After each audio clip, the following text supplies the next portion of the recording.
Wassalatu wassalamu ala sayyidil mursalin Sayyidina wa maulana Muhammadin sallallahu alaihi wasallam wa ala alihi wa azwajihi wa dhurriyyatihi wa sahabatihi wa tabi'in, amma ba'd. Hadratul mukarramin yang kami hormati, Ketua Takmir Masjid Ad-Du'a beserta seluruh pengurus dan dewan penasehat yang kami hormati dan kami ta'zimi, para sesepuh dan penyesepuh, tokoh agama, tokoh masyarakat, para asatidz, para kiai, Bapak Ibu, rekan-rekan, adik-adik jemaah sekalian yang dirahmati oleh Allah Subhanahu wa taala. Pada kesempatan ini kita menilik terkait dengan surga dan hal-hal yang melingkupi surga. Kita ketahui bersama pada pertemuan-pertemuan yang lalu bahwa segala yang ada di dalam surga tidak akan punah, tidak akan usang, sebagaimana sabda Rasulullah SAW yang diriwayatkan sahabat Abu Sa'id Al-Khudri radhiyallahu anhu. Rasulullah SAW bersabda, "Yunadi munadin." Ada penyeru yang menyerukan, "Innalakum an tasihhu fala tasqaw abada." Sesungguhnya kalian akan sehat terus dan tidak pernah sakit selamanya. Wa innalakum an tahyu fala tamutu abada. Wa innalakum an tahyaw fala tamutu abada. Sesungguhnya kalian hidup terus dan tidak akan mati. Wa innalakum an tashibbu fala taqamu abada.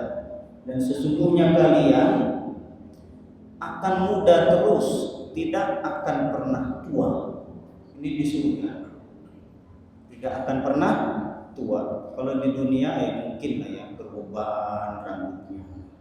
Ada juga yang kumisnya beruban, udah dipaksa nggak beruban, ya namanya udah beruban, ya beruban aja.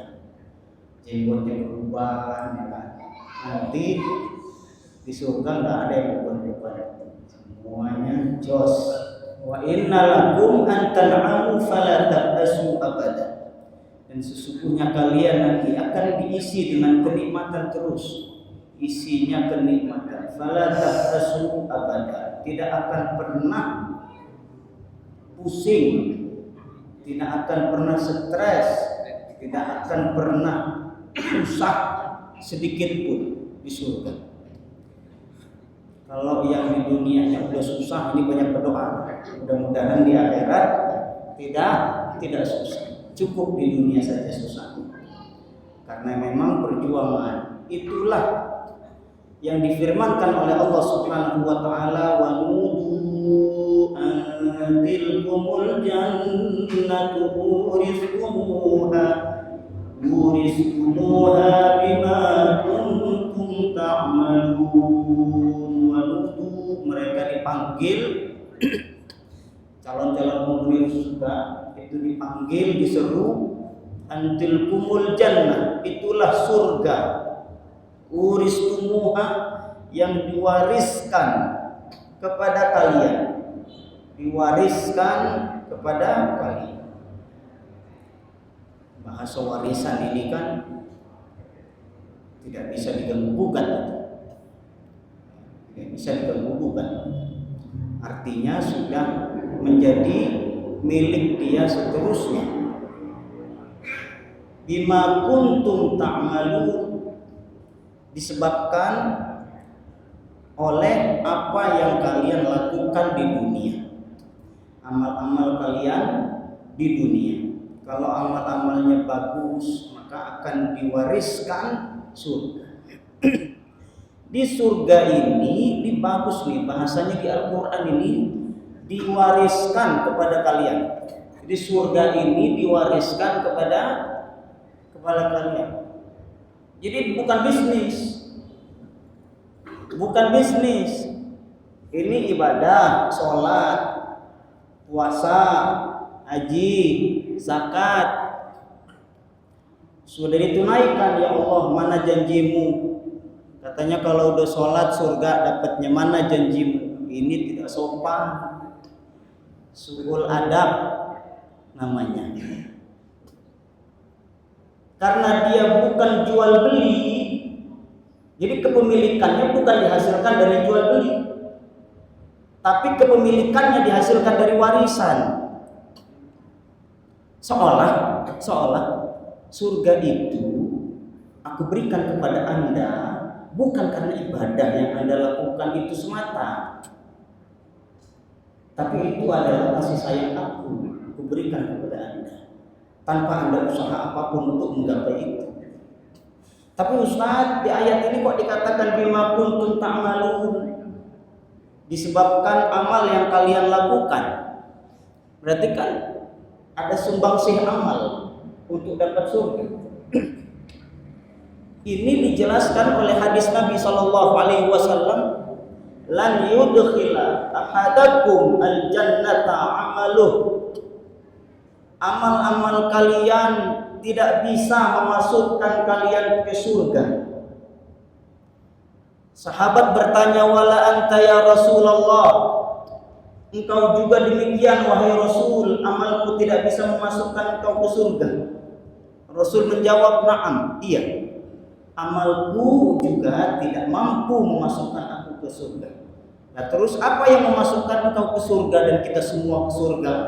Illa an yataghammadani Allahu bi rahmatih, kecuali kasih sayang, rahmat dan anugerah yang diberikan oleh Allah Subhanahu wa taala. Jadi kasih sayang dan keridhaan Allah itulah yang memasukkan kalian ke surga, yang memasukkan aku ke surga, bukan amal perbuatan. Maka yang terpenting adalah ketika kita sholat, ikhlaskan karena Allah Subhanahu wa taala.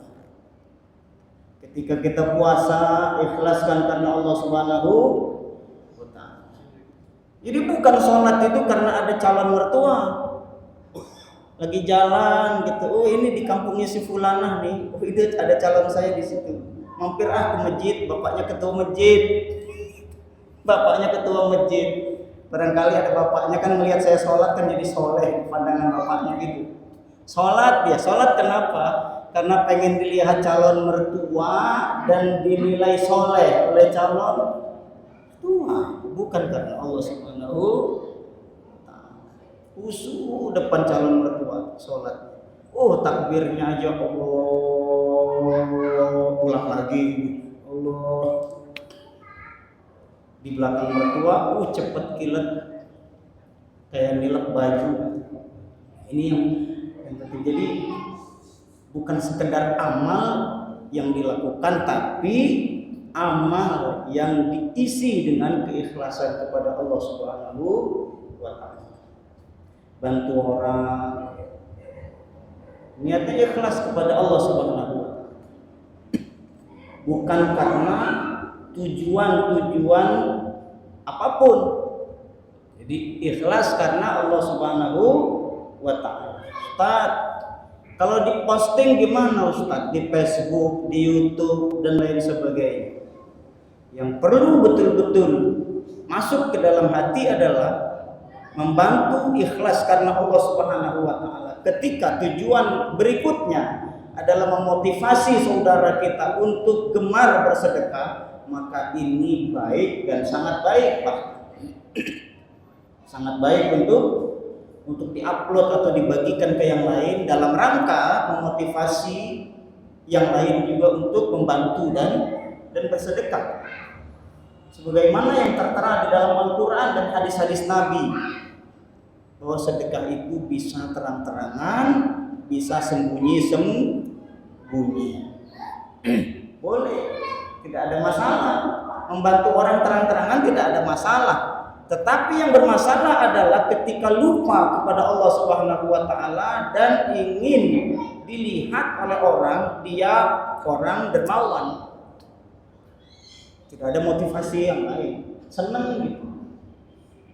Tapi ketika ada motivasi untuk mendorong orang lain, motivasi orang lain untuk juga bersedekah, maka ini baik dan sangat baik. Jadi ini yang dimaksud dengan itulah surga diwariskan kepada kalian disebabkan amal yang kalian lakukan, tapi tidak semata-mata amal.